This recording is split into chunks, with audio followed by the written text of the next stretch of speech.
Okay, ब्राह्मण की पत्नियों का आशीर्वाद, 8वां स्कंद 23वां अध्याय।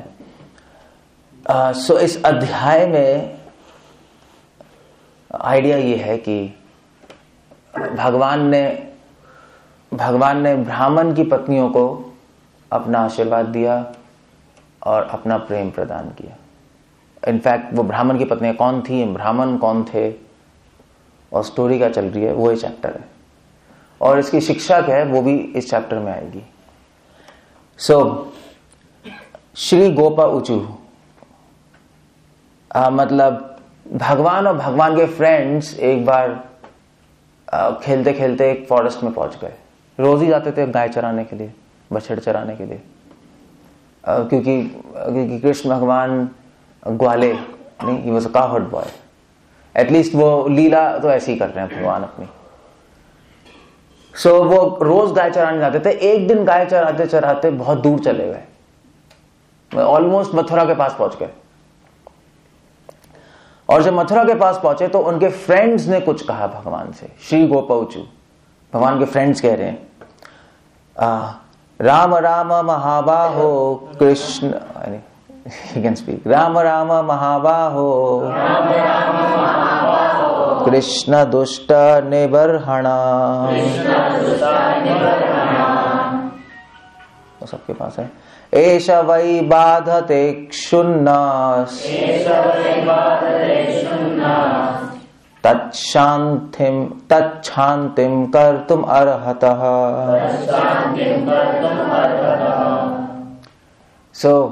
उनके फ्रेंड्स ने कहा राम राम महाबाहो।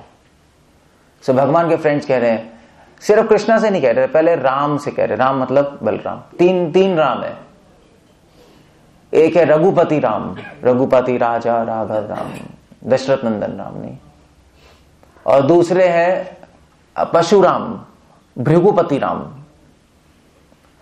और तीसरे हैं यदुपति राम, मतलब बलराम जी। 3 राम है।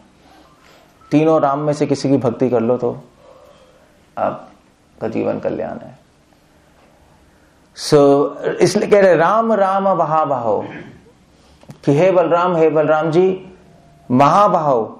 ग्वाल वालों ने कहा हे महाबाहु राम, हे दुष्ट दलन कृष्ण, हम सब भूख से त्रस्त हैं, इसके लिए आपको कुछ करना चाहिए।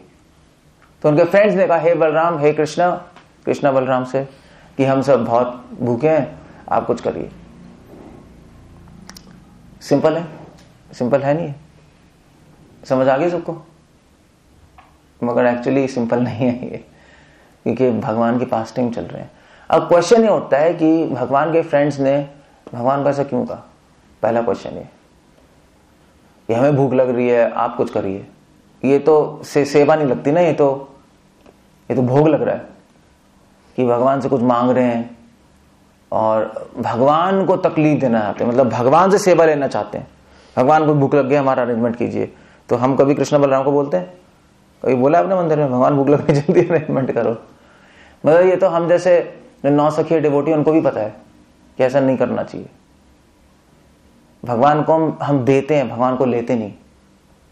इसलिए कोई, मैं पढ़ रहा था तो कोई एक महान संत, उन्होंने कहा है कि हमारी वैदिक संस्कृति और आज की संस्कृति में बहुत फर्क है। तो क्या फर्क है? वैदिक संस्कृति क्या है? दो नहीं। और आज की संस्कृति है नहीं, वैदिक संस्कृति लो नहीं। आज की संस्कृति है दो नहीं। कोई समझा? वैदिक संस्कृति में क्या होता है कि लोग कहते हैं ले लो, मगर सब लोग कहते हैं नहीं। और आज की संस्कृति में क्या है? दे दो, सब लोग कहते हैं नहीं। That's a difference. स्वार्थ का डिफरेंस है नहीं। अब क्या करें? मतलब ये तो गलत सही लग रहा है, मगर सुखदेव गोस्वामी कह रहे हैं। ऐसा क्यों कह रहे हैं उनके फ्रेंड्स? ये हमें भूख लग रही है, हमारा अरेंजमेंट कर रही है खाने का। उसके एक्चुअली उसके 3 रीजंस हैं, ऐसा क्यों कह रहे हैं। और शिला प्रभुपाद एक रीजन लिख रहे हैं। एक्चुअली प्रभुपाद के डिसाइपल्स एक रीजन लिख रहे हैं कि इस कथन से भगवान के साथ उनकी प्रेम पूर्ण मैत्री भाव मिलता है। सो क्यों कह रहे हैं? क्योंकि उनका रिलेशनशिप भगवान से क्या है? फ्रेंडशिप का है। सो पहला रीजन ये है कि भगवान के फ्रेंड्स एक्चुअली भगवान के फ्रेंड है, तो फ्रेंड है तो वो समझ गए कि उनके फ्रेंड को भूख लग रही है। एक्चुअली वो समझ गए, नहीं फ्रेंड्स एक दूसरे को समझ जाते नहीं जाते हैं, तो वो समझ गए कि उनको भूख लग रही है। और क्योंकि कृष्ण को भूख लग रही है इसलिए खुद से एक्टिंग कर रहे हैं कि हमें भूख लग रही है, आप प्लीज खाने का अरेंजमेंट करवाइए, कुछ आइडिया दीजिए कि खाने का अरेंजमेंट हो। सो भगवान के लिए बोल रहे हैं, अपने लिए नहीं बोल रहे। ऐसे कभी कभी क्या होता है, कभी कभी ऐसा नहीं होता, कभी कभी हस्बैंड वाइफ होते हैं तो हस्बैंड समझ आता है कि वाइफ का मूड ऑफ है, तो हस्बैंड वाइफ से खुद ही कहते हैं चलो आज घूमने चलते हैं। एक्चुअली उसको घुमाने ले जाना चाह रहा होता है, खुद ही बोलता है आज घूमने चलते हैं, बड़ा मन कर रहा है। बल्कि उसको पता है कि घुमाएगा तो उसका मूड सही हो जाएगा। यू सी, उस फ्रेंड के लिए बोल रहा है, मेरी वाइफ के लिए। सो ऐसे उनके फ्रेंड्स, भगवान के फ्रेंड्स भगवान के हृदय को जानते हैं। आइडिया ये है। सो अब ऐसे भी बोल सकते थे कि कृष्णा आपको भूख लग रही है तो हम आपके लिए खाना अरेंज कर दें। नहीं, जब वो समझ ही के भगवान का हार्ट, तो ज्यादा बेटर है बोलना। मगर ये बेटर नहीं है, क्योंकि अगर आप ऐसे बोलोगे तो प्रेम की कमी हो जाती है नहीं? मतलब कोई अगर मान लीजिए आपको कोई फ्रेंड आए और आप कहो कि आप समझ गए कि वो उसको भूख लग रही है, और आप बोलो कि तुम्हें बहुत भूख लग रही है तो तुम्हारे लिए मैं खाना अरेंज कर दूं, तो वो क्या कहेगा? नहीं तकलीफ मत करो, नहीं, वो अवॉइड करेगा उसको। मगर अगर आप बोलोगे उसको, आपको समझ आ गया भूख लग रही है, और उसको बोलो नहीं देखो मुझे बहुत भूख लग रही है, कुछ बनाओ यार, कुछ करते हैं अरेंजमेंट, तब वो रेडी हो जाएगा, ठीक है चलो करते हैं। सो ऐसे इन भगवान के फ्रेंड्स को पता है कि अगर वो बोलेंगे भगवान को कि भगवान आपको भूख लग रही है, आपके लिए हम कुछ करें, तो भगवान मना कर देंगे। भगवान कहेंगे नहीं तुम्हें क्यों तकलीफ करनी, क्योंकि वहां पे प्रेम का संबंध है ना। इसलिए उन्होंने किसी और तरीके से बोला कि भगवान हमें भूख लग रही है और कुछ अरेंजमेंट कराइए। इसको कहते हैं प्रेम की भाषा। तो दो तरह की भाषा होती है, एक ज्ञान की भाषा और एक प्रेम की भाषा। दोनों बिल्कुल उल्टी होती है। जैसे जगन्नाथपुरी में प्रेम क्या करता है? प्रेम ज्ञान को उल्टा लटका देता है। ज्ञान और धर्म एक ही चीज है। कृष्ण लीला ने रामलीला को उल्टा लटका दिया, ऐसा भी कहा जाता है। रामलीला क्या है? धर्म और ज्ञान की लीला, नहीं। और कृष्ण लीला क्या है? प्रेम की लीला।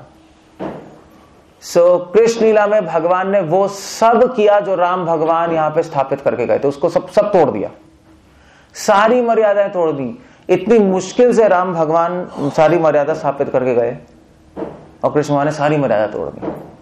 राम भगवान ने सत्य सिखाया, कृष्ण भगवान झूठ बोल रहे हैं। राम भगवान एक पत्नी व्रत थे, कृष्ण भगवान की तो गोपियां ही थी। राम भगवान ने कभी किसी को कभी पॉलिटिक्स नहीं की, कभी धोखा नहीं दिया। कृष्ण भगवान ने सबको धोखा देते चले गए, पॉलिटिक्स ही पॉलिटिक्स कर रहे हैं हर जगह।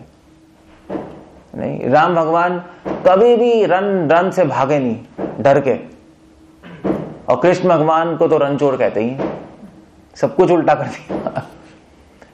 प्रेम एक अलग चीज होती है नहीं, और ज्ञान और धर्म अलग होता है। ज्ञान की भाषा ये है कि भगवान आपके हम सेवक हैं, आपको भूख लग रही है तो हम आपके लिए हम प्रसाद अरेंज करेंगे।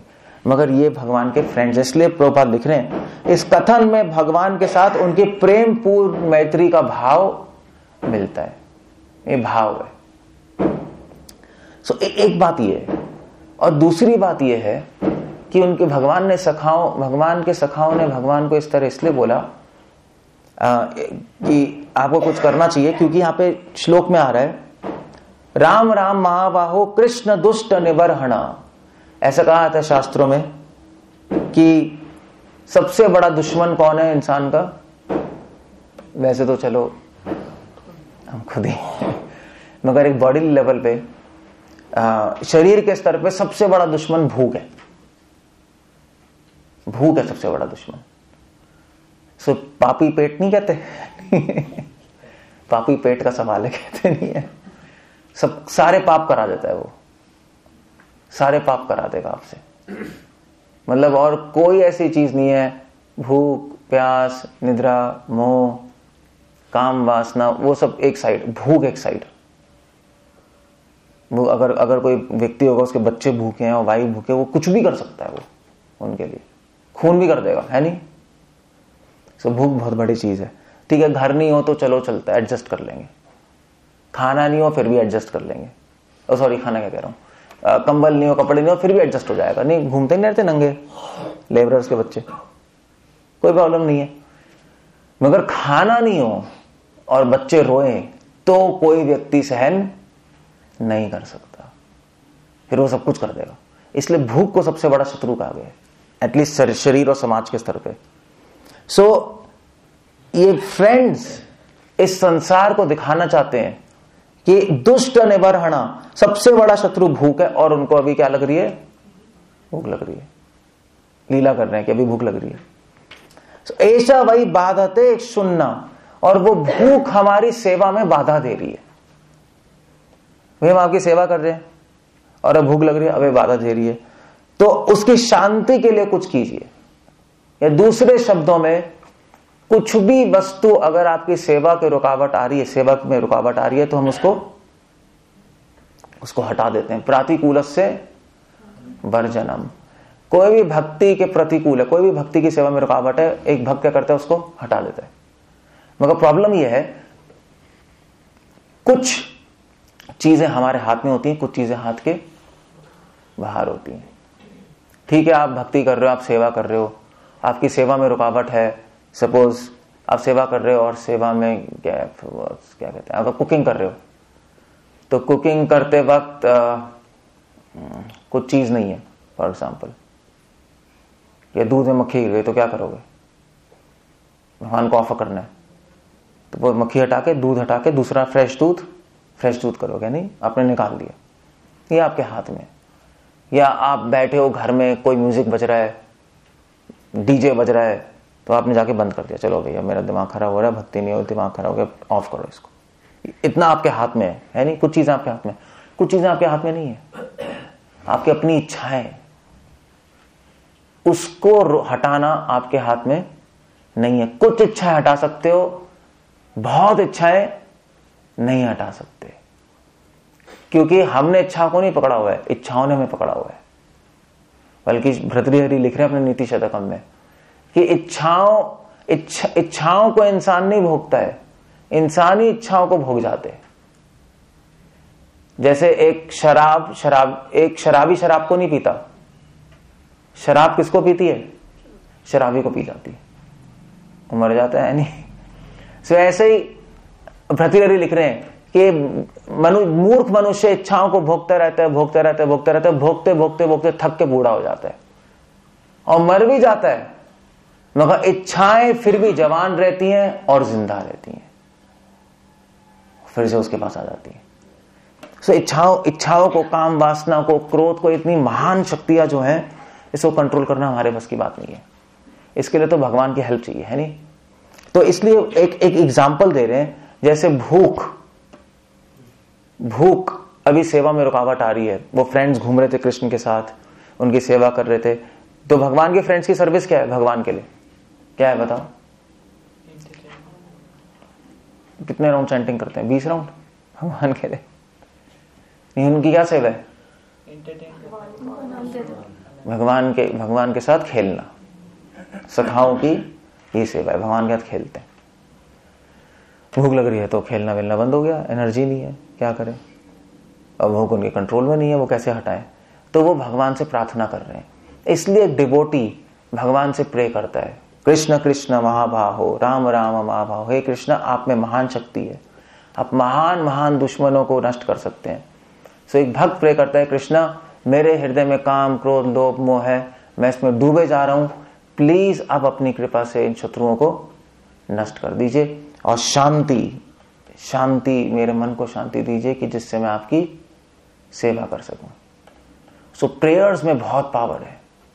इसलिए भगवान के फ्रेंड्स हमें सिखा रहे हैं कि प्रे कैसे करी जाती है। जिसने भगवान से प्रे करना छोड़ दिया वो माया में गिर जाएगा 100%। प्रभुपाद जी एक बार पता नहीं कहाँ एलए में थे, कहाँ थे, तो प्रभुपाद जी अपने लेक्चर में कह रहे थे बाबा अपने डिवोटीज को, you will all fall down, तुम सब गिर जाओगे माया में। तो बार बार बोल रहे हैं। तो डिवोटीज, पता नहीं डिवोटीज ने क्या हो गया प्रभुपाद को। फिर प्रभुपाद से एक डिवोटी पूछने गए कि प्रभुपाद जी आप बार बार बोल रहे थे कि हमारा फॉल डाउन हो जाएगा, तो ऐसा क्यों? प्रभुपाद ने, बिकॉज क्योंकि मैं भगवान से प्रे करता हूं, तुम प्रे नहीं करते, सो इसलिए तुम गिर जाओगे। सो प्रेयर एक भक्ति की एक नेसेसिटी है। एक्चुअली तीन चीजें हमेशा याद रखो अगर भगवान की भक्ति करनी है तो। और इनफैक्ट क्रिश्चियनिटी इन तीन चीजों पे बेस्ड है। सो प्रेयर्स मतलब ग्लोरिफिकेशन, भगवान ग्लोरीफाई करना, भगवान का प्रशंसा करना। तो हरे कृष्णा मंत्र बेस्ट ग्लोरिफिकेशन है, नहीं? भगवान का नाम लेना भगवान की सबसे बेस्ट प्रशंसा है। और फिर रिपेंटेंस समझते हो आप लोग? रिपेंटेंस कैसे कहेंगे? या ग्लानी। सो ग्लानी मतलब होता है कि कैसे कहेंगे ग्लानी मतलब क्या है? गोपीनाथ ममा निवेदन सुनो, कि हे कृष्णा मैं बहुत दुर्जन हूं, मैं बहुत कामी हूं, मैंने अनंत जन्मों तक दूसरों के दुख में सुखी देखा है, दूसरों से द्वेष किया है, दूसरों को पीड़ा दी है और अपना जीवन बर्बाद कर दिया। ये ग्लानी है नहीं, अपने पापों पे ग्लानी होने, इसको कहते हैं रिपेंटेंस। कन्फेशन भी तो बोल रहे हैं। कन्फेशन भी कह सकते, कन्फेशन तो किसी से करते हैं, ग्लानी अपने में होती है। रिपेंटेंस कहते हैं रिपेंट करना। और तीसरी चीज है प्रेयर्स, प्रार्थना करना। ये तीन चीजें जो करेगा 100% भगवान का प्रेम प्राप्त कर सकता है। भगवान की प्रशंसा,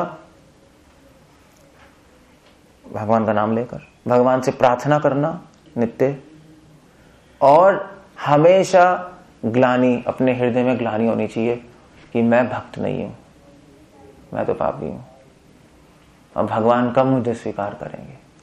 नहीं। यहां भगवान के फ्रेंड्स हमें सिखा रहे हैं ये, कीप ऑन प्रेइंग। जब भगवान के फ्रेंड्स प्रे कर रहे हैं तो हम कौन से खेत की मूली है? नहीं। मगर प्रॉब्लम यह है कि हम लोग प्रे नहीं करते भगवान से। नहीं, कोई प्रे करता है? कोई मुश्किल, हम जनरली करते नहीं, हम भूल जाते हैं। जैसे द्रौपदी का चीर हरण हुआ तो क्या किया उसने पहले प्रे नहीं किया है? नहीं, पहले तो हेल्प मांग ली थी धृतराज से और भीष्म पितामह, विदुर जी, सबसे हेल्प मांग रही है।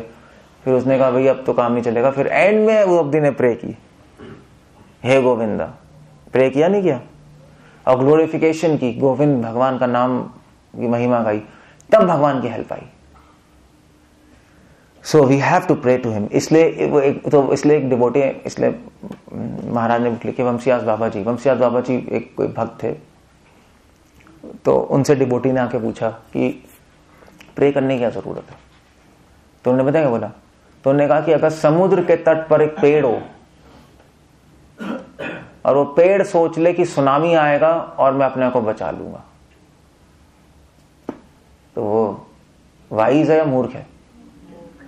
वो मूर्ख है। चाहे कितना ही बड़ा पेड़ हो, अगर सुनामी आएगा तो वो जड़ों समेत उखड़ जाएगा। सो अगर हम सोचेंगे हम अपनी शक्ति से अपने आप को बचा लेंगे, जब माया का सुनामी आएगी तो कुछ नहीं हो सकता, कुछ नहीं हो सकता। इसलिए शुरू से प्रे करते रहनी चाहिए। प्रे, इनफैक्ट कई क्रिश्चियन सेंट्स हैं, कई इस्लामिक सेंट्स हैं, बुद्धिस्ट सेंट्स, सब प्रेयर्स पे तो बहुत फोकस करते हैं। 6-6 घंटे 7-7 घंटे वो प्रेयर्स में बैठे रहते हैं, भगवान से प्रे करते रहते हैं। प्रभुपाद ने बोला बेस्ट प्रेयर कौन सी है? क्या कहते हैं? बेस्ट प्रेयर है हरे कृष्णा महामंत्र। प्रभुपाद कह रहे हैं ये महामंत्र बेस्ट प्रेयर भी और बेस्ट ग्लोरिफिकेशन भी है। क्यों? क्योंकि नाम लेते लेते हम प्रेयर भी चलती रहती है। प्रभुपाद ने क्या प्रेयर सिखाई हमें? Please engage me in your service. नहीं, प्लीज हे कृष्णा अपनी सेवा में लगाइए। ये बेस्ट प्रेयर है। तो यही प्रे कर रहे हैं भगवान के भक्त कि हे कृष्णा राम राम महाबाहो, कि अपने कृपा बल से, मैंने बताया था भगवान का नाम महाबाहो है क्योंकि बाहों में बल है, कृपा बल है। अपनी कृपा बल से आप हम अपनी सेवा में लगा लीजिए। ये जो रुकावट आ रही है सब हटा दीजिए। हम रुकावटों को इसलिए नहीं हटाना चाहते क्योंकि हम आनंद पाना चाहते हैं, हम रुकावटों से इसलिए मुक्ति पाना चाहते हैं क्योंकि हम आपकी सेवा करना चाहते हैं। और अगर आपकी प्रेयर्स में खोट है तो भगवान रुकावट हटाएंगे नहीं, रुकावट को डबल कर देंगे।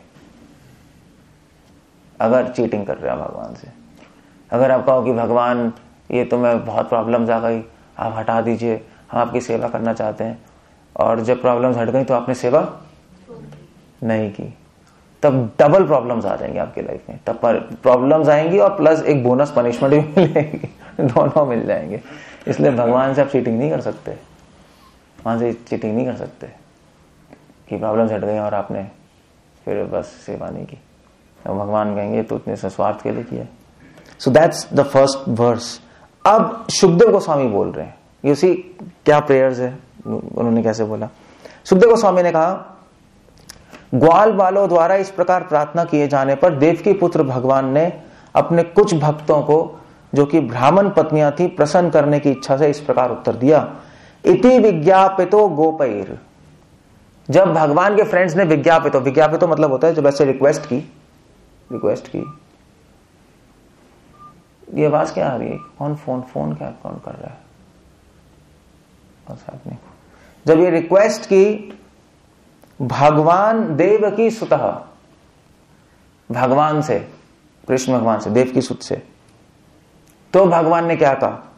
तो भगवान ने भक्ताय विप्र भार्याय, तो भगवान ने सोचा, अब कृष्ण भगवान का एक गुण है, पता है, भगवान बहुत एक्सपर्ट है, दक्ष है। दक्ष मतलब होता है एक्सपर्ट। एक्सपर्ट की डेफिनेशन क्या है? रूपा गोस्वामी लिख रहे हैं, एक्सपर्ट की डेफिनेशन वो है जो बहुत डिफिकल्ट काम को बहुत जल्दी पूरा कर दे, वो एक्सपर्ट है। या एक्सपर्ट, और रूपा गोस्वामी एक और लिख रहे हैं, चतुर, क्लेवर व्यक्ति कौन है? क्लेवर वो है जो बहुत सारे काम एक ही टाइम पे कर दे, मतलब एक तीर से कई निशान है, वो चतुर है। और एक्सपर्ट वो है जो अगर एक काम बहुत डिफिकल्ट है उसको बहुत जल्दी कर देगा। ऑर्डिनरी आदमी को अगर बहुत इम्पॉसिबल लग रहा है, भगवान चुटकी में कर देंगे, वो एक्सपर्ट होता है। सो कृष्णा एक्सपर्ट भी है और क्लेवर भी है, तो भगवान एक तीर से कई निशाने चलाते हैं और बेस्ट सॉल्यूशन देते हैं। तो भगवान ने अपने माइंड में सोचा कि उसी, अब भगवान भी प्लानिंग करते हैं, नहीं, भगवान भी कुछ करने से पहले प्लानिंग करते हैं। इसलिए वेदांत सूत्र में एक सूत्र आता है, न प्रयोजनत्वात्, भगवान बिना किसी प्रयोजन के कुछ नहीं करते, कुछ नहीं करते। तो मान लीजिए सपोज इतने सारे डिवोटीज हैं, ठीक है, और मान लीजिए आपका कोई, तो मान लीजिए कोई, चलो मान लीजिए मैं ही हूं और यहाँ पे प्रीचिंग कर रहा हूं और आप सब हो, ठीक है, और मान लीजिए मैं कुछ पाप में पड़ जाऊं, पाप करने लगूं और आप लोगों को पता नहीं है, तो भगवान क्या करेंगे? क्या करेंगे? मान लीजिए मैं पाप करने लगूं और खराब काम में पड़ जाऊं, माया में पड़ जाऊं पूरी तरह, मगर आप लोगों को नहीं पता, सो भगवान क्या करेंगे? क्या कहते? पनिशमेंट मिलेगी? क्या क्या क्या कह रहे हो, मतलब क्या हो गया? कुछ प्रैक्टिकल सॉल्यूशन क्या क्या कर सकते हैं भगवान? क्या सोच के क्या करते हो? मैं इसलिए पूछ रहा हूं क्योंकि आपको बताने के लिए कि इंसान कैसे सोचता है और भगवान कैसे सोचते हैं, इसलिए पूछ रहा हूं आप लोगों से। भगवान प्लानिंग बनाएंगे, उस वक्त को निकालने, ठीक है, भगवान प्लानिंग बनाएंगे मुझे निकालने की, है ना? फॉर एग्जाम्पल आप रीच कर रहे हैं, आप औरों को मतलब भक्ति करवा रहे हैं, इसी वजह से आपको निकालेंगे, आपको सुधारेंगे या निकालेंगे, है नहीं, कुछ करेंगे ना, डिवोटी कम कर देंगे इससे कि इससे मिसलीड ना हो, है नहीं, मगर ऐसा नहीं करेंगे। भगवान क्या करेंगे? भगवान डिवोटी और बढ़ा देंगे मेरे, उल्टा कर देंगे, भगवान और प्रीचिंग करा देंगे, बहुत सारे डिवोटी जुड़ जाएंगे मुझसे, और फिर क्या होगा? क्योंकि मैं तो गलत काम कर रहा हूं, पाप में पड़ा हूं, माया में पड़ा हूं, तो मेरा अहंकार और बढ़ता रहेगा और बढ़ता रहेगा और बढ़ता रहेगा कि मैंने प्रीचिंग की है, इतने सारे डिवोटीज मेरे पास आ रहे हैं, मेरी पूजा लाभ प्रतिष्ठा, इतना ज्यादा अहंकार हो जाएगा कि एक दिन मैं इतनी ऊपर चला जाऊंगा, और जितनी ऊपर जाएंगे उतनी तेज गिरेंगे। सो भगवान ऐसा अरेंजमेंट करेंगे कि मुझे समझ ही नहीं आएगा कि मैं गलत हूं। अगर मुझे पनिशमेंट देनी है, अगर मैं बहुत ही गलत काम कर रहा हूं, भगवान ने कहा इसको तो पनिशमेंट पक्का देनी है, अभी इसको करेक्ट नहीं करना, तो ऐसा कर देंगे और फिर अहंकार बहुत हो जाएगा और फिर पूरी तरह गिर जाएंगे। मगर उससे डबल फायदा हो जाएगा, पता है। भगवान ने एक तीर से दो निशाने चलाए, एक तो मेरा पत्ता साफ हो गया है नहीं और दूसरी बात है कि अगर मुझे अभी हटा देंगे तो भगवान की प्रीचिंग रुक जाएगी, है नहीं। ये भी तो बात है, ये भी तो देखना है, प्रीचिंग भी तो करनी है। मतलब अगर भगवान अपनी प्रीचिंग भी नहीं रोकना चाहते और मुझे भी हटाना चाहते हैं, और मुझे अभी हटा देंगे तो प्रीचिंग रुक गई, तो मुझे यूज कर लेंगे अपना प्रीचिंग बढ़ाने के लिए, और प्रीचिंग बढ़ जाएगी तो लोग भी जुड़ गए उनके, और खुद से मैं अपने आप ही हट जाऊंगा। और जो लोगों को गलत हो चली गई, लोगों कुछ नहीं जाएगी, क्या जाएगी, लोग तो जुड़ ही गए। फिर भगवान कुछ अरेंजमेंट करके किसी और डिवोटी को लाकर और फिर सबको, इतने सारे लोगों को फिर से डायरेक्शन में ले आएंगे। तो भगवान ऐसे सोचते हैं, समझे, जो इंसान नहीं सोच सकता उसमें। कृष्ण क्लेवर और दक्ष है। तो मैं बताना दूं कि भगवान प्लानिंग करते हैं कि सारी तरफ से ठीक हो जाए। तो उसमें क्या होगा, उसमें मुझे बहुत बड़ा धक्का लगेगा, है नहीं। अगर मान लीजिए अभी निकाल दे तो ज्यादा धक्का नहीं लगेगा, समझे। अगर अभी निकाल दे, ठीक है कुछ ही लोग हैं, चलो अभी चले गए, पता नहीं ज्यादा गलती नहीं होगी, ठीक है हो गया। जब बहुत ऊपर जाके जब गिरेंगे तब धक्का लगेगा, तब मैं मजबूर हो जाऊंगा सोचने के लिए कि मैंने डेफिनेटली कुछ गलत किया है। समझे नहीं समझे, होता है नहीं होता है। तो भगवान की कृपा मुझ पे भी आ गई, मैं ठीक भी हो जाऊंगा, और लोगों पे भी आ गई, लोग भी बढ़ गए। सो उस टाइम आपको लगेगा कि भगवान ने ठीक नहीं किया, ये क्या अजीब अजीब चीजें चल रही हैं, मगर एक्चुअली एंड में सबके बेनिफिट के लिए होगा, वो सबके बेनिफिट के लिए होगा। क्योंकि जब तक इंसान को धक्का नहीं आता तब तक उसको पॉइंट समझ नहीं आता, है नहीं, उसको नहीं समझ आता। सो एक व्यक्ति झूठ बोल रहा है और हम बोले यार झूठ नहीं बोलना चाहिए, जैसे बच्चों को नहीं बोलते, देखो बेटे झूठ नहीं बोलना चाहिए, नहीं बोलना चाहिए, वो फिर बोलता रहेगा। फिर एक दिन मान लीजिए उसने झूठ बोला और झूठ बोलने की वजह से बहुत बड़ा कांड हो गया, उसके झूठ बोलने की वजह से। उसने कोई झूठ बोल दिया, उसकी झूठ की वजह से घर में आग लग गई और लोग मर गए। फिर आप बोलो बेटे झूठ नहीं बोलना चाहिए, तो वो पूरी जिंदगी के लिए तौबा कर लेगा, यहां से झूठ नहीं बोलूंगा, इतनी बड़ी चीज मुझे नहीं पता था कि झूठ से इतनी बड़ी चीज हो जाती है।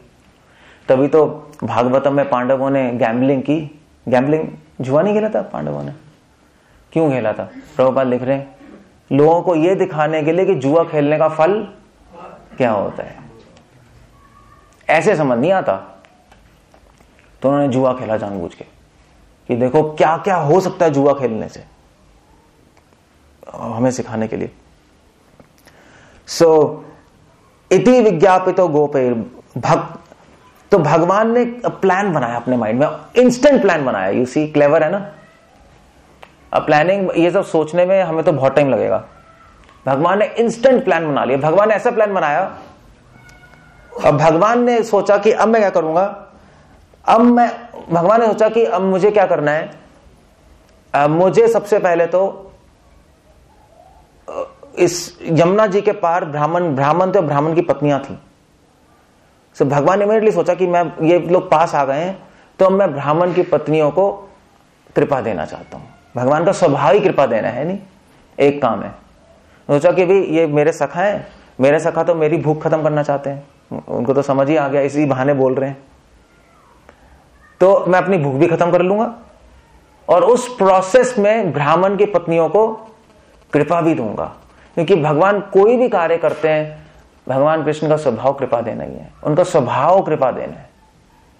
जैसे हमारा स्वभाव भोग करना है ना, ऐसे उनका स्वभाव कृपा देना है। हम तो कृपा में भी भोग कर लेंगे और भगवान भोग में भी कृपा दे देंगे। उल्टा हो रहा है, नहीं हो रहा है। भगवान को उनके फ्रेंड्स खाना देंगे तो भगवान खाएंगे, मतलब भगवान के एंगल से तो भगवान ने भोग किया, मतलब भोग करने में भी भगवान कृपा दे देते हैं। क्योंकि जो भोग दे रहा लगा रहा है उनको, उसको कृपा मिल गई। और हम लोग कृपा लेने में भी भोग करते हैं। भगवान की कृपा मिलती है और उस कृपा को यूज करके एंजॉय करते हैं, सुख शांति में खो जाते हैं हम लोग, है नहीं? यही होता है, नहीं होता है? हमारा उल्टा चलता है। सो भगवान ने सोचा चलो एक काम हो जाएगा कि ये जो मेरे फ्रेंड्स हैं मुझे प्रसाद अर्पण करेंगे, मुझे खाना देंगे, तो इनको आनंद मिलेगा। एक काम तो हो गया।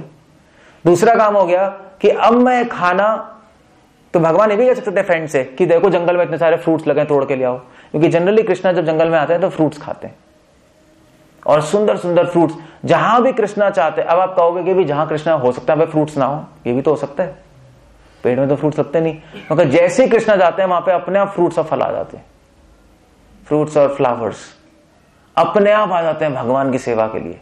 तो वहां फ्रूट्स और फ्लावर्स भी थे, तो भगवान कह सकते थे भी आप तोड़ के ले आओ, चलो फल इतने सारे हम खा लेते हैं, मगर भगवान ने नहीं कहा। भगवान ने कहा चलो मैं दूसरा काम भी हो जाएगा एक ही तीर से, कि जाओ और यमुना के पार ब्राह्मण की पत्नियां हैं, उनसे जाकर खाना मांग के लाओ, तो वो भी जब मुझे खाना अर्पण करेंगी तो उनको भी कृपा मिलेगी, उनको भी मेरे दर्शन होंगे जब वो लेके आएंगी। दूसरा काम। मगर भगवान ने कहा भगवान इतने संतुष्ट नहीं है, भगवान अपनी कृपा को हमेशा बढ़ाना चाहते हैं। सभी तो महाभाव नाम आ रहा है, महान बलवान है, अपनी कृपा को बढ़ाते रहते हैं, बढ़ाते रहते हैं। तो सोचा नहीं इससे तो अभी कमी है। भगवान ने सोचा उनके पतियों को भी मैं कृपा दूंगा, तो उनके पतियों को भी कृपा देने के लिए भगवान ने कहा, फिर उसके बाद भगवान ने कहा तुम लोग यज्ञशाला में जाओ, जहां वैदिक आदेशों में निपुण ब्राह्मणों का एक समूह स्वर्ग जाने की इच्छा से इस समय अंगिरस यज्ञ कर रहा है। प्रयात देव यजनम ब्राह्मण वादिना। तुम लोग जाओ और उन ब्राह्मण की पत्नियों से पहले खाना मांगो। Now that's interesting. भगवान ये भी बोल सकते थे कि सॉरी उनकी पत्नियां कह रहा हूं, पहले ब्राह्मणों से खाना मांगो, तो भगवान ये भी बोल सकते थे नहीं उनकी पत्नियों से खाना मांग लो। भगवान ने कहा नहीं यार, इससे तो उनके हस्बैंड रह जाएंगे। भगवान ने कहा उनके पहले हस्बैंड से खाना मांगो। उसी इतनी फास्ट कैलकुलेशन चल रही है, एक सेकंड में सारे एंगल सोच लिए। अब उनके पतियों से खाना मांगने से क्या होगा, कोई बता सकता है? भगवान ने ऐसा क्यों बोला? उससे क्या हो जाएगा? उनके पतियों से खाना मांगो। और दिमाग में रखने वाली बात है कि पिछले श्लोक में बोल रहे हैं भक्ताया विप्र भार्या।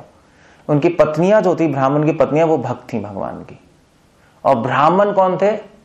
साधारण ब्राह्मण, कर्मकांडी यज्ञिक ब्राह्मण।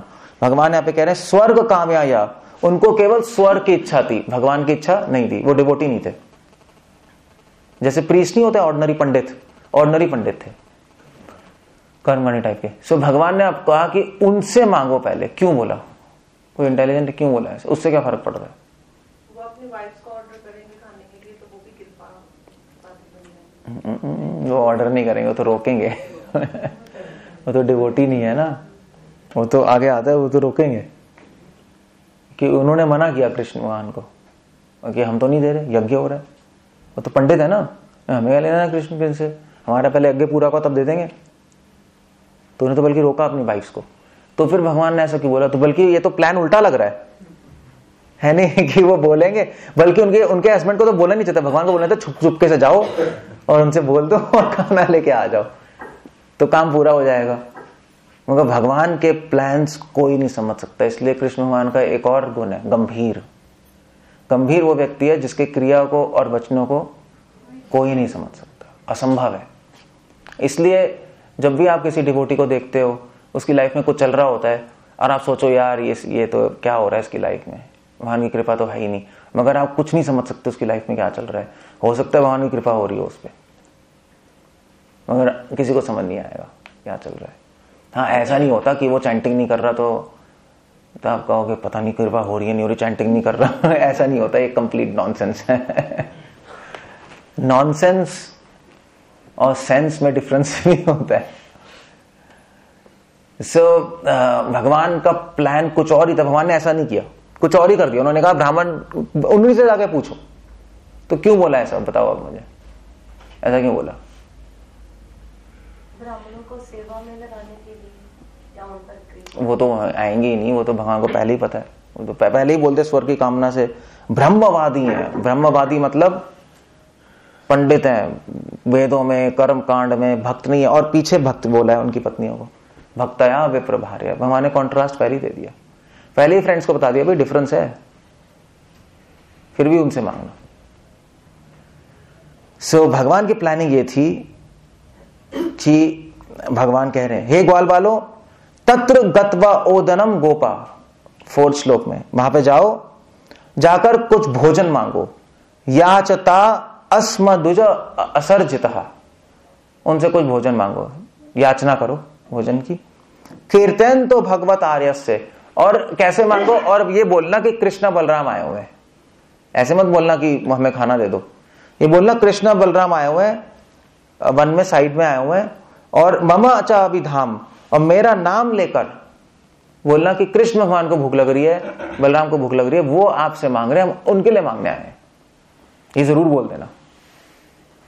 सो दैट्स व्हाट ही सेड। अब प्लानिंग ये थी कि भगवान ने सोचा कि ठीक है, उनको बोलेंगे कृष्ण बलराम आए, अब वो मना कर देंगे डेफिनेट, भगवान को पता था मना कर देंगे, भगवान तो वैसे भी अंतर्यामी है ना, उनको पता लगे वो मना कर देंगे, और जब मना करेंगे तो फिर ये बच्चे मेरे पास वापस आएंगे सखा, फिर मैं इनको दोबारा भेजूंगा, और फिर पत्नियों के पास भेजूंगा, और फिर पत्नियों को बोलूंगा तुम दो, उससे क्या होगा, उससे 2 काम होंगे।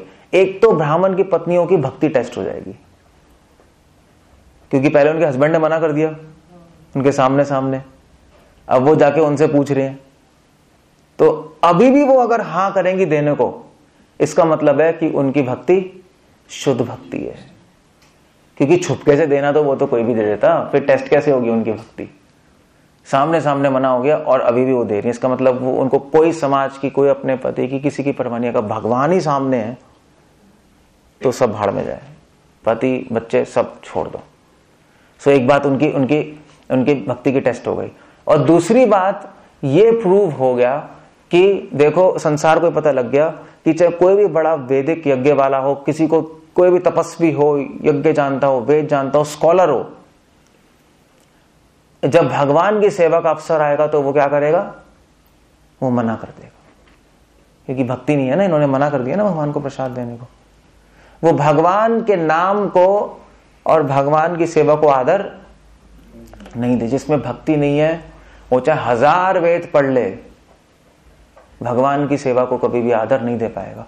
और दूसरी तरफ जो भगवान ब्राह्मण की पत्नी है, जिनमें कोई तपस्या नहीं है, कोई यज्ञ नहीं है, कोई शास्त्र नहीं पढ़े, कुछ नहीं हुए, मगर क्या था उनमें, केवल भक्ति थी, भगवान के लिए श्रद्धा थी। उन्होंने भगवान, एक्चुअली उनमें भक्ति कैसे आई, वो मथुरा में रहती थी ना, तो मथुरा में सुनती रहती थी भगवान कृष्ण के बारे में। वृंदावन तो पास था ही, तो वृंदावन से कई लोग बेचने आते थे, दही दूध फल, सिटी में आते ना गांव से, अब पिंड से आते नहीं मंडी में, तो मथुरा में मंडी होगी, अब बेचने आते थे तो खरीदने आती थी, तो सुनते रहती थी भगवान कृष्ण के बारे में। तो सुनते सुनते सुनते सुनते सुनते सुनते सुनते भगवान से आसक्ति हो गई। सो दूसरा पॉइंट ये दिखाना आते थे कि भक्ति से ही भगवान को आप एप्रिशिएट कर पाओगे। तभी उन्होंने कहा कि मेरा नाम लेना जरूर। जिसमें भक्ति नहीं है उसके सामने आप 1000 बार भगवान का नाम ले दो, उसको कुछ भी नहीं होगा, कुछ भी नहीं होगा उसको।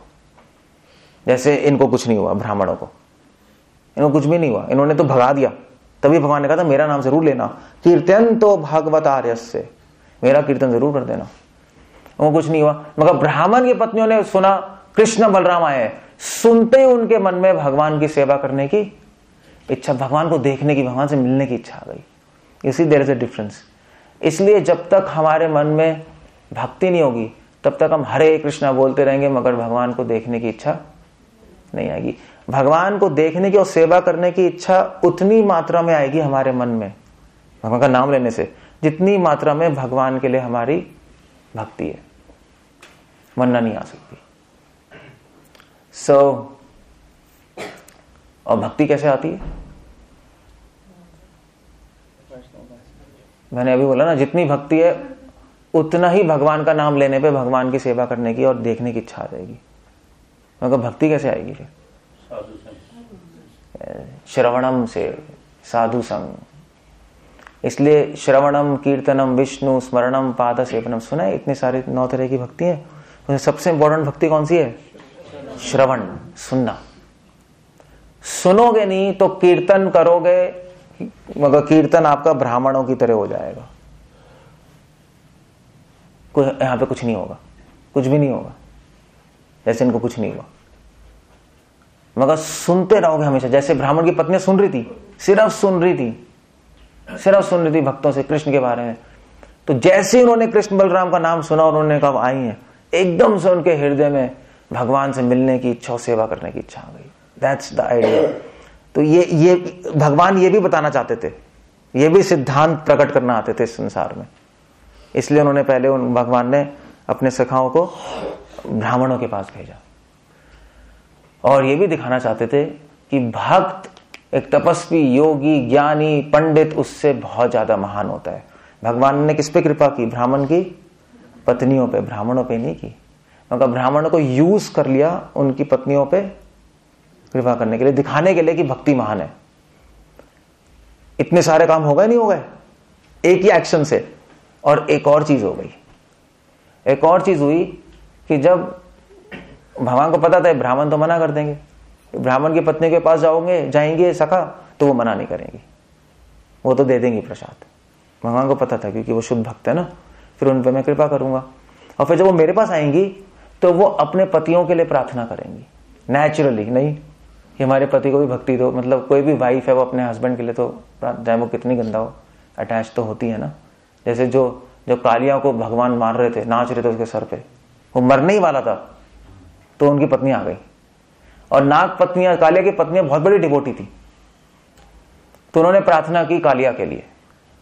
आफ्टर ऑल दे अटैच्ड, नहीं तो उन्होंने, भगवान ने सोचा वो प्रार्थना तो करेगी, और उनकी प्रार्थना के फलस्वरूप उन ब्राह्मणों पे भी कृपा हो जाएगी। कि जब कोई वैष्णव प्रार्थना करता है तो भगवान मना नहीं कर सकते।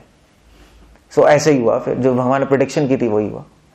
उन्होंने प्रार्थना की, भगवान ने उन पर कृपा की, और ब्राह्मण भी भगवान के भक्त वही बन गए। आप देख रहे हो कितने सारे काम हो गए बस एक ही प्लान से, एक ही प्लान से।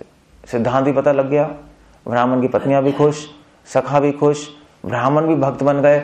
अगर भगवान सबसे पहले सखाओं को ब्राह्मण की पत्नियों के पास भेजते तो फिर इतने सारे काम नहीं होते, फिर तो गड़बड़ हो जाती।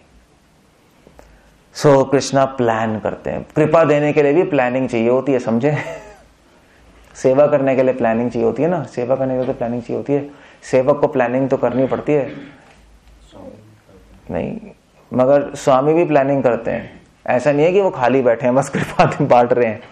बहुत ज्यादा दिमाग लगता है कि किस तरह कृपा दें कि हरे को कृपा मिल जाए, हरे को कृपा मिल जाए। जैसे मैंने शुरू में एग्जाम्पल दिया था अभी अपना और आपका, उसमें भी भगवान ने सोच साच के कुछ ना कुछ भगवान बहुत सोचते हैं। इसलिए कहा जाता है कि, इसलिए मैंने बता रहा था कि गोपियों ने एक बार पूछा कृष्ण भगवान से कि आपका प्रेम बड़ा या हमारा प्रेम बड़ा? तो क्या उत्तर आया था कि एक्चुअली कृष्ण का प्रेम बड़ा है। क्यों बड़ा है भगवान का प्रेम बड़ा? क्योंकि गोपियां तो केवल कृष्ण के बारे में सोच रही हैं, मगर कृष्णा सबके बारे में सोच रहे हैं। सो आइडिया ये है, भगवान का प्रेम, भक्त तो भगवान की सेवा सोच रहे हैं, भगवान की सेवा और सेवाओं को बढ़ाएं, उसके लिए प्लानिंग कर रहे हैं। मगर भगवान सोच रहे सारे भक्तों पे कृपा कैसे करें, और उसके लिए प्लानिंग कर रहे हैं। सो एक भक्त एक भगवान के बारे में सोच रहा है और प्लानिंग कर रहा है, ठीक है। और एक भगवान करोड़ों भक्तों के बारे में सोच रहे हैं और करोड़ों प्लानिंग कर रहे हैं। कौन ज्यादा बिजी है? कृष्णा नहीं। इसलिए भगवान का प्रेम ज्यादा महान है। That was the idea. So help करना भी बहुत मुश्किल होता है, आसान नहीं होता अगर रियल सेंस में किसी की हेल्प करना चाहो। सो इसलिए भगवान ने इतनी सारी चीजें अपने एक वचन से कर दी कि जाओ ब्राह्मणों से प्रसाद मांग के आओ। सो ऐसे हमें भगवान से सीखना चाहिए कि हम भी कुछ ऐसा काम करें कि एक ही तीर से कई निशाने पड़ जाए, क्योंकि टाइम कम है, एनर्जी कम है। अब एक एक सेवा करते रहोगे तो नहीं हो पाएगा, फिर कितना कर लोगे। इसलिए ऐसा प्लान बनाओ कि इकट्ठे 4-5 काम हो जाए, भगवान की सेवा हो जाए। जैसे हनुमान, वो एक्सपर्ट सेवक है, वो उत्तम भक्त है। नए रामायण में मैंने बताया था, उत्तम सेवक वही है जो जितना ऑर्डर दिया आता है उससे ज्यादा कर डालता है, जैसे हनुमान जी ने किया। मतलब राम भगवान लक्ष्मण जी बेहोश हो गए और उनको बोला था संजीवनी बूटी लेके आओ, हैं तो हनुमान जी ने क्या किया, पूरा पहाड़ ही लिया है, भैया लो। तो पूरा पहाड़ वैसे इसलिए लेके नहीं आए थे क्योंकि उनको पहचान ही नहीं थी संजीवनी बूटी की, ऐसा कुछ नहीं था। हनुमान जी बहुत इंटेलिजेंट है, वो पहचान सकते थे अगर पहचानते। उनको पूरा पहाड़ लेके आ गए। तो जो वहां तो वो जो थे ना डॉक्टर था, कौन, क्या नाम था उसका, सुषेण। तो सुषेण ने कहा हनुमान जी आपकी इंटेलिजेंस पे मुझे बहुत गर्व है, क्योंकि आप मुझे पता है आप क्यों लेके आए। ऐसा नहीं है कि आप अज्ञे हैं कि आपको पता ही नहीं लगा, वो तो आपकी लीला है, मगर एक्चुअली आप लेके आ गए। तो संजीवनी बूटी जो थी ना, उसके साथ और भी बूटियों का काम था। ऐसा नहीं है संजीवनी बूटी चलेगी, तो संजीवनी बूटी की पोटेंसी बढ़ाने के लिए और भी बूटी काम आती है, समझे। जैसे तो आयुर्वेद में उसको कहते हैं अनुपान समझते हो। जैसे आप आयुर्वेदिक दवाई लोगे तो दूध के साथ लोगे तो उसकी शक्ति और बढ़ जाएगी। तो आपको पता था, इसलिए आप पूरा पहाड़ी लेके आ गए। तो इतनी सारी जड़ी बूटियां लक्ष्मण जी को अनुपान देके जल्दी जिंदा कर दूंगा। और फिर और भी बूटियां, और भी उनमें बूटियां थी, तो और भी किसी का पैर टूटा हुआ है, किसी का हाथ टूटा हुआ है, तो उसमें भी यूज आ जाएंगे। सब पूरा पहाड़ी लेके आ गए, लड़ाई होती रहे और यहाँ पे वो अपना पूरा स्टोर आ गया, मेडिसिन स्टोर, वो ठीक करते रहेंगे। तो हनुमान जी बहुत दूर की सोच के पूरा पहाड़ी उठा के ले आए थे। ही वॉज वेरी उत्तम सेवक है ना, वो बहुत दूर का सोचते हैं। इसलिए प्रभुपाद ने हमेशा बोला है कि क्या कहते हैं, थिंक बिग। प्रभुपाद हमेशा कहते थे थिंक बिग। तो मुझे पहले समझ नहीं, मैंने पहली बार पढ़ा था थिंक बिग, मैंने कहा ये प्रभुपाद क्यों बोल रहे हैं थिंक बिग। सो मुझे समझ नहीं आया था क्यों बोल रहे हैं शुरू में। थिंक बिग समझते हो ना आप लोग, कि बड़ा सोचो। मगर एक्चुअली प्रभुपाद इसलिए कह रहे हैं कि प्रभुपाद उत्तम भक्त है। तो थिंक बिग का मतलब ये नहीं है कि आप, एक मतलब तो है कि आप बड़ा सोचो कि मैं पूरे संसार में प्रचार कर दूंगा, मगर इसका एक और मीनिंग है कि ऐसा कुछ सोचो कि एक ही काम से 10 काम हो जाए, 10 सेवा हो जाए, ऐसा कुछ सोचो। प्लान बैठ के प्लान बनाओ। सो प्रभुपाद हमेशा कहते थे ऑफन प्लान बनाओ, think big. So that's what we should be doing. भगवान ऐसा कर रहे हैं, और अगर हम भगवान के बारे में पढ़ेंगे तो भगवान की भी क्वालिटीज हमारे में आने लगेंगी। That's a very good idea. जैसे फॉर एग्जांपल हम लोगों को टूर पे नहीं ले आते आप लोग, ऐसे कभी कहाँ ले गए थे हम, कैंप, जैसे हरिद्वार ले गए, ऋषिकेश ले गए, या कहीं ले गए ट्रिप पे, तो उसमें फायदा क्या होता है? उसमें फायदा बहुत है, एक ही तीर से कई निशान है। भक्ति सिद्धांत सरस्वती ठाकुर ने बोला था अपने डिवोटीज को कि मैं चाहता हूं कि नवदीप और मायापुर की परिक्रमा शुरू हो। ही वांटेड परिक्रमा, नहीं धाम परिक्रमा। तो उन्होंने कहा कि इससे बहुत फायदा होगा, इससे लोगों को धामवासी मिलेगा, क्योंकि 1 महीने की होती है ना, 15 दिन की परिक्रमा। धामवास भी हो गया, साथ में साधु संग भी हो गया, कीर्तन भी हो गया, और फिर उसके बाद उनको क्या कहते हैं, उनका संसार भी थोड़े टाइम के लिए छूट गया, एटलीस्ट 10-15 दिन के लिए फ्री है माइंड। तो इतने सारे एक साथ हो गए। That was good planning. भक्ति सिद्धांत सरस्वती ठाकुर ने परिक्रमा शुरू की थी मायापुर की, उससे पहले परिक्रमा नहीं होती थी। He started that. सो ये जो आचार्य होते हैं ना, ये ऐसे ही सोचते हैं। श्रील प्रभुपाद ने बोला कि बुक डिस्ट्रीब्यूशन शुरू कर दो, तो उसे एक बुक डिस्ट्रीब्यूशन से इतनी सारी चीजें हो गई। उस बुक डिस्ट्रीब्यूशन से टेम्पल्स बन गए, जो मनी कलेक्ट हो रहा था। उस बुक डिस्ट्रीब्यूशन से प्रीचिंग भी हो गई, लोगों के बुक्स पहुंच गई। उसी बुक डिस्ट्रीब्यूशन से फिर उसके बाद जो अलग अलग जगह बुक डिस्ट्रीब्यूशन है, फुल टाइम बन गए लोग, ब्रह्मचारी आश्रम बन गया, क्योंकि लोग कन्विंस होकर आ रहे हैं, फिर ज्वाइन कर रहे हैं। सो कितना कुछ हो गया। प्रभुपाद ने इसलिए कहा कि I have hatched a plot, book distribution का प्लॉट। सो आचार्य इस तरह सोचते हैं। हम लोग कैसे सोचते हैं? हम लोग नवी नए भक्त हैं ना, हम सोचते हैं चलो भगवान के लिए खिचड़ी बनाओ, भोग लगा दो, दैट्स ओके। अगर हम लोग इतना सोचते हैं, हाँ फिर मैं भी खा लूंगा। हम कनिष्ठ हैं, हम ऐसे सोचते हैं। बस थोड़ा सा चलो सेवा हो गई, ठीक है, चलो हो गया, दैट्स ओके। हम लोग ऐसा सोचते हैं, चलो थोड़ा सा लेक्चर अटेंड कर लो, हो गया, ठीक है, दैट्स ओके। स्टार्टिंग ठीक है, मगर महान व्यक्ति और कृष्णा ऐसे नहीं सोचते। हम सोचते हैं क्या करें, हम कैसे करें कि 10-10 सेवाएं हो जाए एक साथ। That's a very good idea. So ऐसे सोचने की कोशिश करो, जैसा स्वामी वैसा ऐसा सेवा. बस. और बाय द वे मैं एक श्लोक पढ़ रहा था, आई लैंड हियर, भागवतम में लिखा है, प्रहलाद महाराज कह रहे हैं सेवा को स्वामी के ऊपर. प्रहलाद महाराज कह रहे हैं कि वो सेवक ही क्या, जो आशीर्वाद के लिए सेवा करता है, और वो स्वामी क्या, जो सेवा करने पर ही आशीर्वाद देता है. You understand? So both ways. Prahlad Maharaj कह रहे हैं, आई लाइक इट. सो हमें सेवा एप्रिसिएशन के लिए नहीं करनी चाहिए, हमें सेवा क्या कहते हैं उसको, बढ़ाने के लिए करनी चाहिए, मिले ना मिले.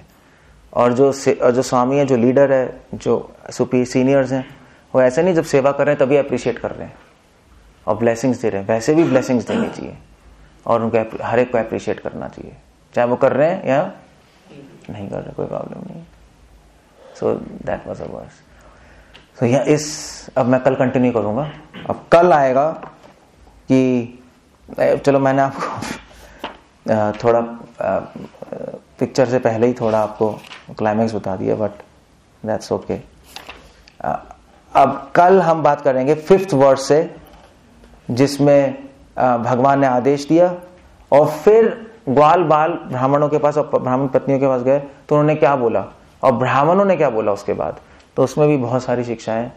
और ब्राह्मण की पत्नियों ने फिर जब भगवान से मिली तो उन्होंने क्या भगवान से बोला. भक्त और भगवान का जब दर्शन हुआ तो वो कैसे मिले, उससे भी हमें सीखने को मिलता है. यहाँ पे भगवान का दर्शन करते हैं तो कैसे मिलना चाहिए भगवान से.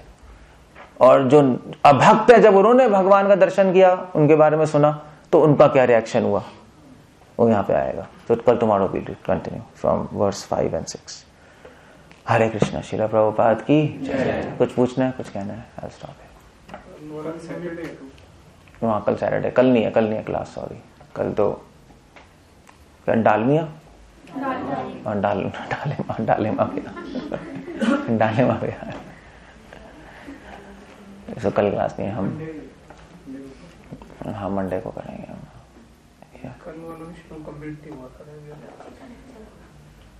हाँ, क्या कह रहे हो, किसका लेक्चर होगा? वहां पर मेरा नहीं होगा, वहां पे एज यूजुअल चलेगा जो भी होगा. सो कल छुट्टी है मेरी. Do my work. वैसे आप लोगों को वहां पे भी जाना होता है, काफी लोग वहां जाते हैं ना. So please go there. वहां का प्रोग्राम सक्सेसफुल हो तो अच्छा है. शुरू में डिवोटी जाएंगे तो अच्छा लगेगा. तो जो डिवोटी लाइक प्रीचिंग कर रहे होते हैं उनको उत्साह मिलता है ना. So that's good. Let it be. Okay, क्या कह रहे हो? नहीं, पहले आज के उस लेक्चर पे कोई क्वेश्चन है तो मेरा एक क्वेश्चन था. जैसे आपने एग्जांपल दिया कि कोई संत है, या जैसे आज कलयुग में हो रहा है कि कोई गुरु है और भगत की उनके प्रति बहुत निष्ठा हो जाती है, और वही माया के चक्कर में पड़ गया, जैसे कि आपने बताया जो पाप करने लगते हैं. सबको तो नहीं पता लगता, सब उस भक्ति में रहते हैं. कुछ जो उनके नियरेस्ट होते हैं वो उनको अगर पता लगता है तो उस सिचुएशन में उस भक्त की क्या मतलब कि कैसा उसको फील होता है, या उसको उस टाइम पे उसकी भी भक्ति टेस्ट हो जाएगी. भक्ति टेस्ट होएगी. उसका कुछ नहीं है. तो अगर गुरु गिर जाए, माया में पड़ जाए, तो शास्त्र कह रहे हैं गुरु को त्याग दो, और दूसरा गुरु लो. या तो क्या एक गुरु को कई मतलब जैसे ना हम ग्रुप डिस्कशंस करते रहते हैं, थोड़ी हमें नॉलेज नहीं है बिल्कुल, हम तो नीच है धर्म है, लेकिन फिर भी थोड़ा सा इंटरेस्ट रहता है इस चीज का.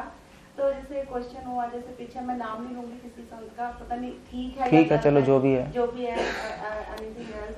तो मतलब कि उनका यही होता है कि हमने बड़ी निष्ठा से इनमें भक्ति करी, बड़ा गुरु को भगवान को पहले मानते हैं, दिस एंड दैट. लेकिन अब हमारा गुरु ही ऐसा होगा तो हमें क्या करना चाहिए? कई लोग कहते हैं कि गुरु जो है जैसा भी है, लेकिन तुमने शरीर से थोड़ी उसको गुरु को मानना, तुमने तो आत्मा से गुरु को मानना, तो उसी को मानते हो. कई लोग तो ये कहते हैं, कई लोग कहते हैं जैसे आप बोल रहे हो कि भी उसको छोड़ दो, दूसरा गुरु कर लो. मैं नहीं कह रहा. जो देखो एक बात है, कई लोग कुछ कहते हैं, कई लोग कुछ कहते हैं, कई लोग कुछ कहते हैं. कई लोग तो ये भी कहते हैं मेरे गुरु लीला कर रहे हैं, चाहे वो गड्ढे में है. तो लोग बेवकूफ है. कृष्णा हमारे क्या कहते हैं, हमें तो कृष्णा हाँ, तो कृष्णा क्या कह रहे हैं भागवतम में उद्धव को क्या कह रहे हैं? भागवतम में उद्धव कह रहे हैं, सनत कुमार संहिता में कह रहे हैं, सारे शास्त्रों में एक ही आवाज में लिखा है, अगर गुरु भोग लिप्सन्ते, अगर गुरु भोग में पड़ जाए, या दूसरी बात अगर गुरु अपने शिष्यों को गाइड नहीं कर रहा, हो सकता है वो भोग में ना पड़ा हो, मैं गाइड ही नहीं कर रहा वो, ठीक है, या गलत एडवाइस दे रहा है, मिस गाइड कर रहा है, तीनों कंडीशन में उसको त्याग देना चाहिए। गुरु त्यजेत, गुरु को त्याग के दूसरा गुरु लो। ये गुरु का फंक्शन क्या है? गुरु का फंक्शन आपको गाइड करना है ना। अगर आपको गाइड ही नहीं कर पा रहा तो फिर नाम की फोटो लगा के फायदा क्या? फिर तो वो मूर्ख है, फिर तो सेंटिमेंटल। और ऐसे गुरु की देखो, गुरु क्यों है? वो तो इंसान है ना, उसने भक्ति की वजह से महान बना है ना। जब भक्ति चली गई तो दोबारा से इंसान बन गया। और क्या हो गया? नहीं, ये समझ आया नहीं आया? मुझे समझ आ गया। एक और है, कहते गुरु दीक्षा जो है, सपोज उसको दीक्षा भी मिल गई, लेकिन कहते गुरु दीक्षा जिंदगी में एक ही बार मिलती है, इसके बारे में क्या? गुरु दीक्षा एक ही बार नहीं मिलती, कुछ नहीं है। भागवतम कह रही है कि अगर गुरु से दीक्षा लिया, वो गिर जाए तो दोबारा दीक्षा लो। सेकंड क्वेश्चन ये होता है, कई लोग ये एक सेकंड, वो मेरी बुक का है, गुरु कौन देना? हाँ, क्या बोलो?